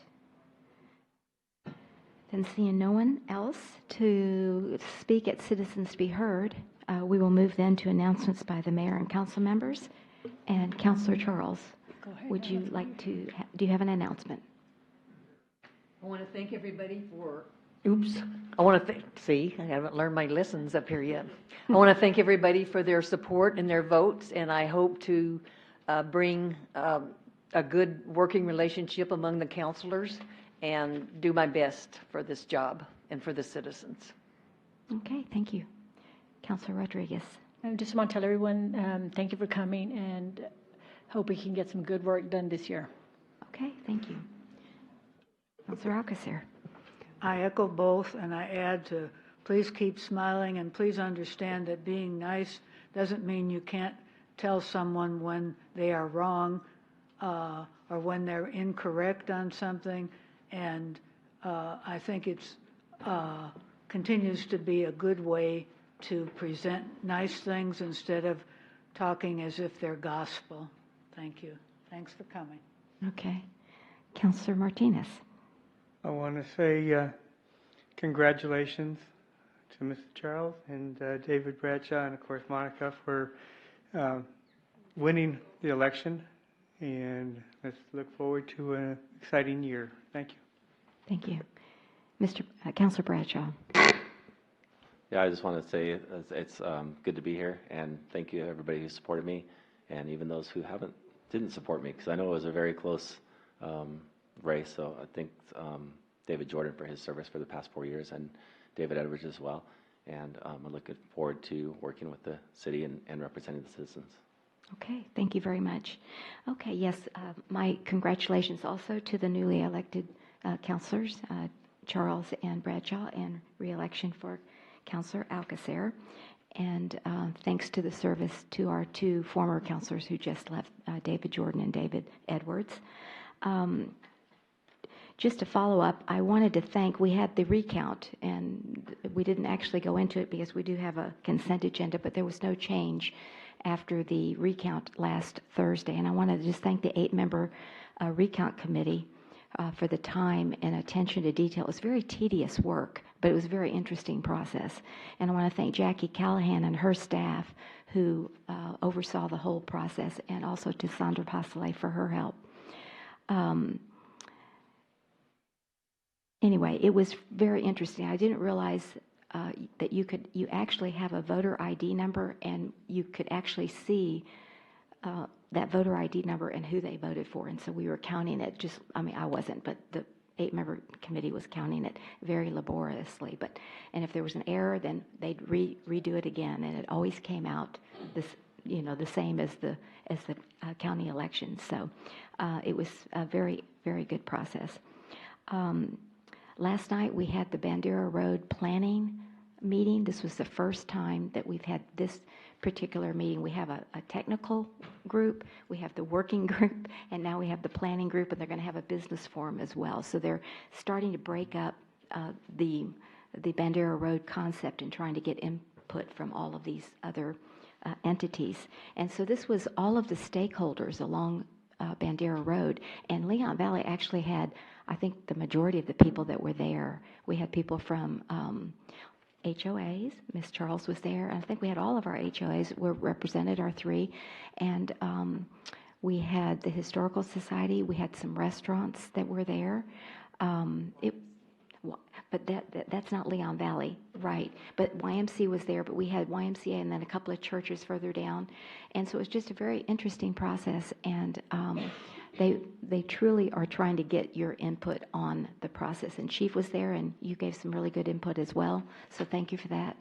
And I was going to say that we did have one citizen that I met at the April 30th meeting, public meeting back up at the church, the city church up there, and she was from Seneca West, and they do not have an HOA, but she asked if she could represent her community on the Bandera Road, and so the TxDOT said fine, and so she was there. So if there's anybody that doesn't have an HOA that you'd like to participate, and would just let me know, and we'll get you on that committee as well. It's going to be quarterly meetings. And so the next meeting will be in about 3, we didn't set it, but it'll be about 3 months. But in June, TxDOT will have a technical meeting. They'll start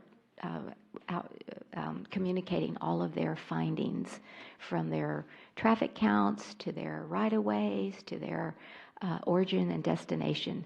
And they just touched on it last night, but we'll try to get you that information. Yes. Right.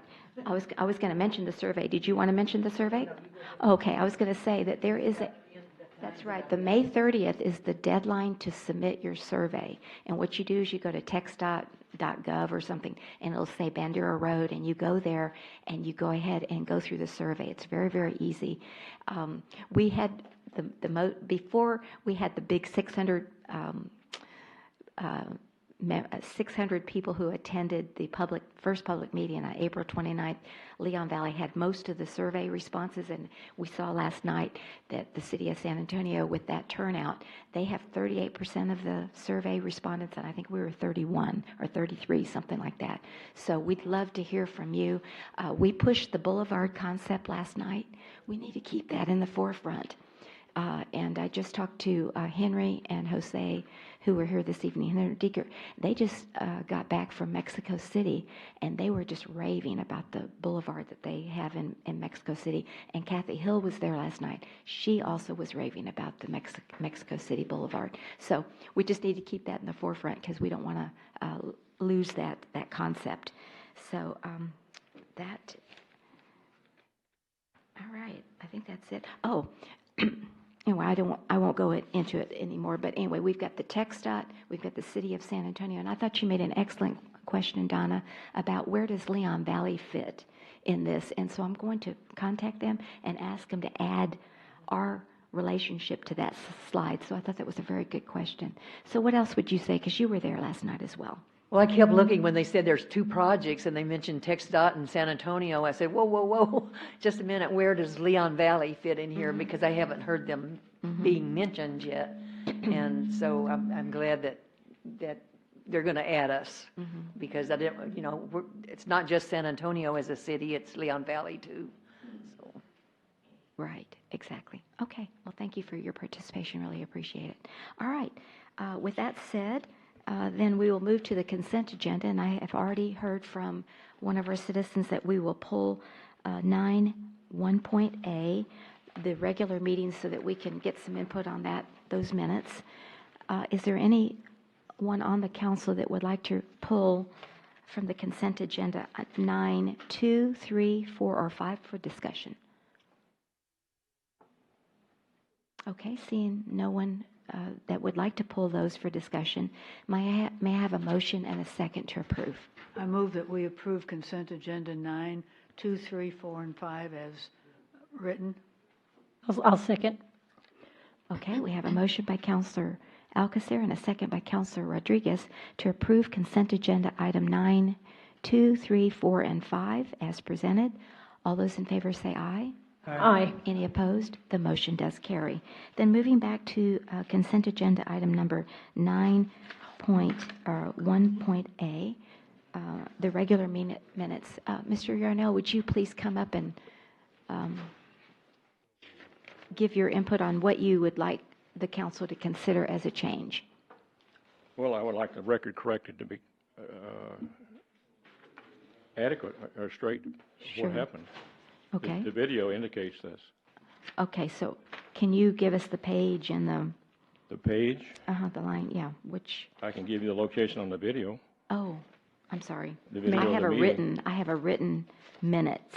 Did you see those? I have it copied here, the citizens to be heard, but I don't have a page number. Okay. It's at the very end. Perhaps I could get with Ms. Sandra. Oh, it's at the and we very could- end. Okay. And we Mayor, could work this Council, out. well, Ms. Sanders actually listening to the video, to the audio right now. So Okay. she was hoping to be right back in before this started Okay. to help So- you out. Rather than take up everybody's time, you want to do this at another time in the office or something? I think it could just be corrected by saying he spoke. The citizens to be heard, most of it just said they came and spoke. I think his says just a few words more, Oh, but if he okay. just spoke. Olin Yarnell stepped up to the podium to read Councilor Martinez's statement, which you did not do. Oh, No, I no, didn't. you did not do I that, did yeah. not. I didn't even have his statement. Yeah, so Olin Yarnell, you want to just say Olin Yarnell just stepped up to the podium? Stepped up to the podium to ask for documents. Okay. That was my All purpose right, to for ask being for here. documents, okay. The documents I was asking for was a copy of the contract and the information that's been sent to Mr. Henry's office, Okay, and I was told that I have to do it by okay. written request, and that I've done. Okay. So Olin Yarnell stepped up to the podium to ask for documents sent to Mr. Henry's office? Well, I asked for contact with the Leon Valley's after the completion of the investigation of the official report to the Leon Valley Council, and additional documents or emails between Mr. Henry and any member of the Leon Valley City Council that are related to the investigation of Councilman She doesn't give those Martinez. details. Okay. All right. That was what I was asking for, Okay. and that's what I asked for in the written request. Yes, I remember that. I think people thought you were going to read Mr. Martinez's statement, but you didn't. I remember Some, that yes, distinctly. some Yeah. did, and Mhm, right, the video shows that I had nothing in front of me. right. Okay. So is that a pretty accurate reflection of what happened? I know two counselors are now. Okay, so if we Sandra can. has some input. She usually doesn't put details about everything when she's Right, I doing it. understand that. But if we could just change it simply to, that you stepped up to the podium to ask for documents and the process of how to proceed in getting those documents. I remember that. Yeah, and was Would told that be okay? We can do that. Okay, and was told I need to do it in writing, and I've done that. okay, all right, Okay. very good. So if we have a motion to just make that simple correction, that would be good. All right, I'll make a motion, we correct the minutes as presented. okay. A second. Amended. All right, we have a motion by Counselor Martinez and a second by Counselor Charles to amend the minutes as presented this evening. All those in favor say aye. Aye. Any opposed? The motion does carry. Thank you, Mr. Yarnell, for bringing that to our attention. Greatly appreciate that. All right, so now we move to ordinance, agenda item number 10. As many of you know, these are our second reads. We've heard the presentations at the last City Council meeting on May the 7th, and so we'll get any updated information right now, and we will have council action on ordinance number 10, 1, 2, and 3. So I'll ask Ms. Pasolé, would you please read ordinance 10.1?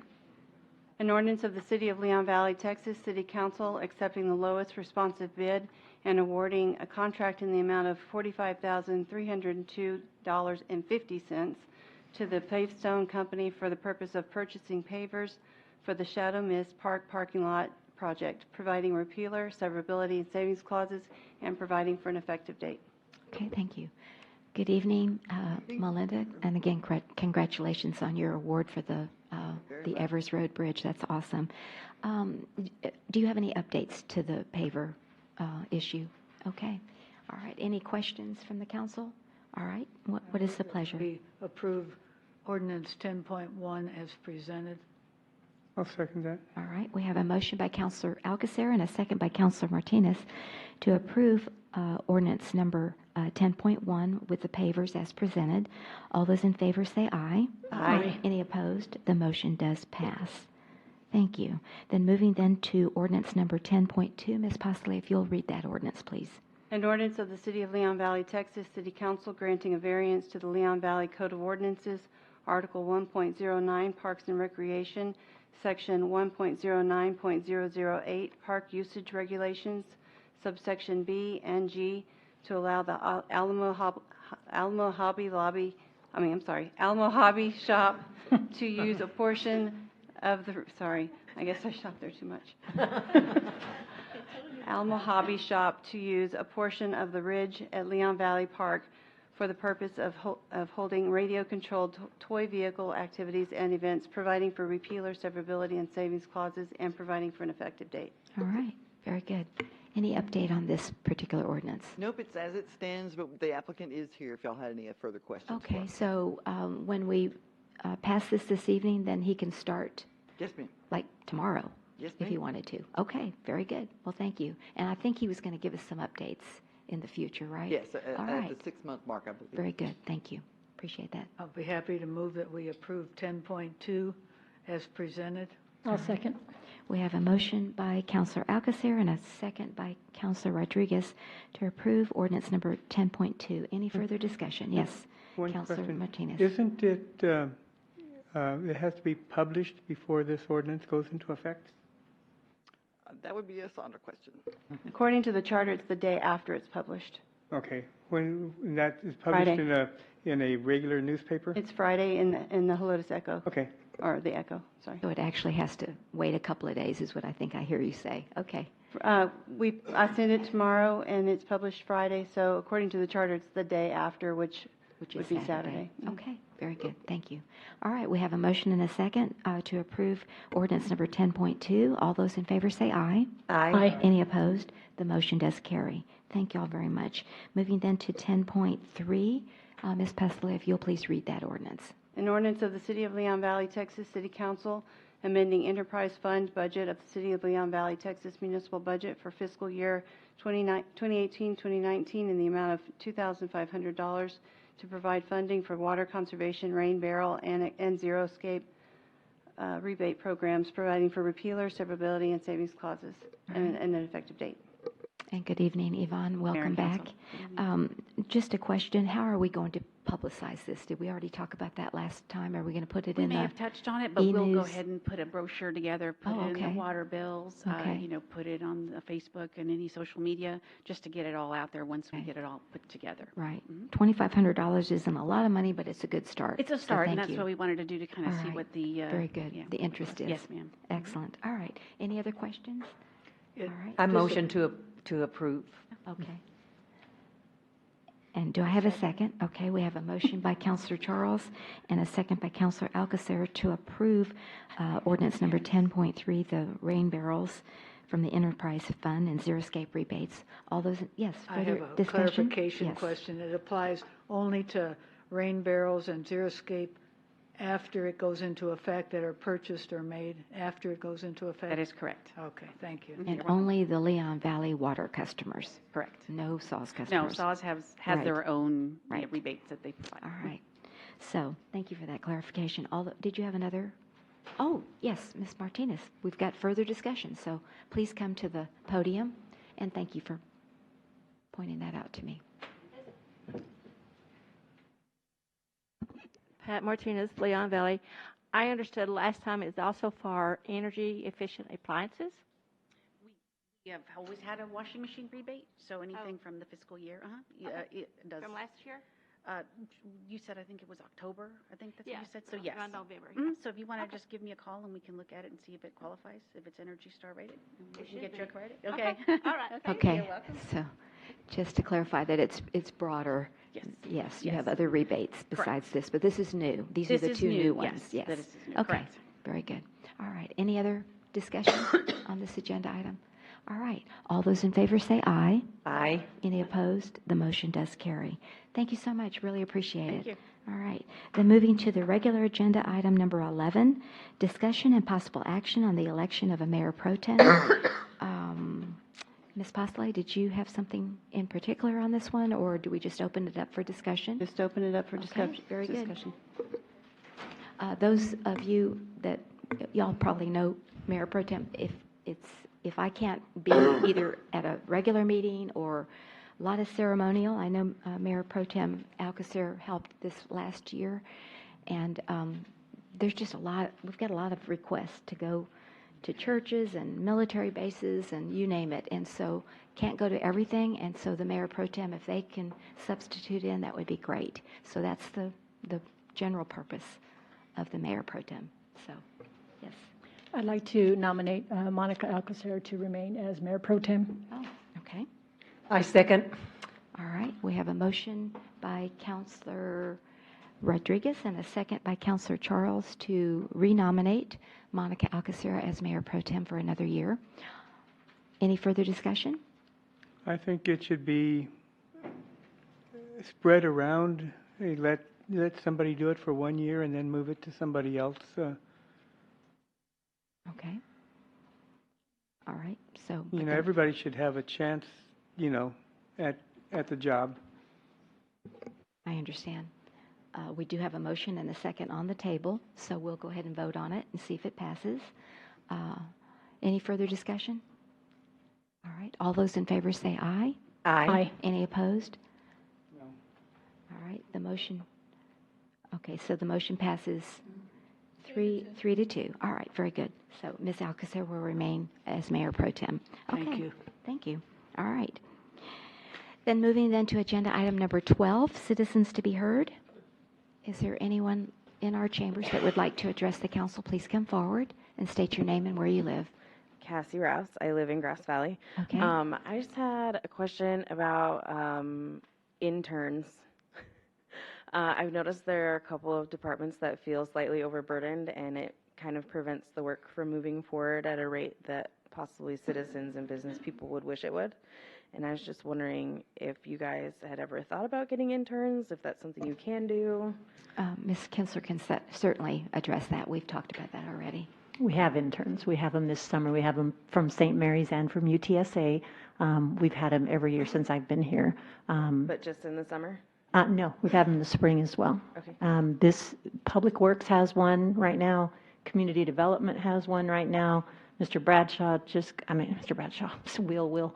Mr. Cox, Mr. Cox just got one. Who am I missing? Is that it? That's it. That's it. So we have some interns, but we're always open for more interns. Ms. Pasolay could really use a good intern to go over contracts. She's got a contract inventory issue she needs to address, and she works all the time. She doesn't have the hours to do it. So we always have room. We just have to fit the right people in the right places. Awesome. Thanks. Mm-hmm. And do you go to, what school do you go to? Oh, you're asking for somebody else? Okay, so like if it's UTSA, you have to go, or many of the schools, you have to go through their coordinator so that they can approve me to be the supervisor. And I just gave you a card from somebody from Trinity that was looking to place some interns. So it's definitely very popular to get that training. And are those paid positions or unpaid? Usually unpaid. We have had a few paid positions, one from the law school, one from St. Mary's Law School. All right, very good. Thank you. All right, anyone else like to address the council? Please come forward. Yes, welcome Blackmore, back. Forest Haven. I want to know, are we going to have a special council meeting Thursday? It is now Friday, May 24th at 5:30 here in the chambers. Are we going to continue looking for witches, or are we going to end this mess we have here now? The agenda item for Friday is the second read that we started on May 7th for the protocols. Okay. Yeah, so that's what's on the agenda. Okay, thank you. Anyone else? Okay. Well, my. I told my husband we'll be home about 9:30, so I'm really, if there's no further objection, we move to adjourn at 6 minutes after 8. And thank you all very much, and we'll see you on Friday evening. Thank you.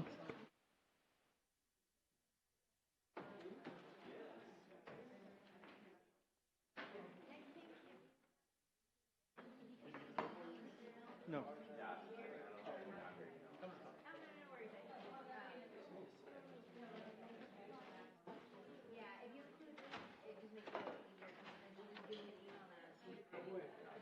It takes you a few attempts.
says, definitions and applicability. A, in this subchapter, junk vehicle means, so this is the definition part, a vehicle that is self-propelled and is wrecked, dismantled, partially dismantled, or discarded. So what it looks like, vehicles falling apart or taken apart, and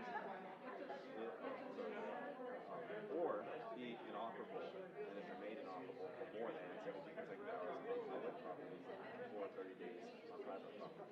So that's the only thing where maybe is it inoperable because the registration is expired? To me, inoperable means that it's not working, or it's not moving. You know, everybody knows when a vehicle's sitting there, like Mr. Blackmore was saying, vehicle sitting there for 10 years on the property, it's obviously inoperable. It's not being applicable, right? That's the definition part.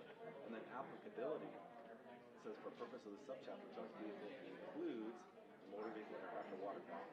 This subchapter applies, again, applicability only to motor vehicles that display an expired license plate or does not display a license plate.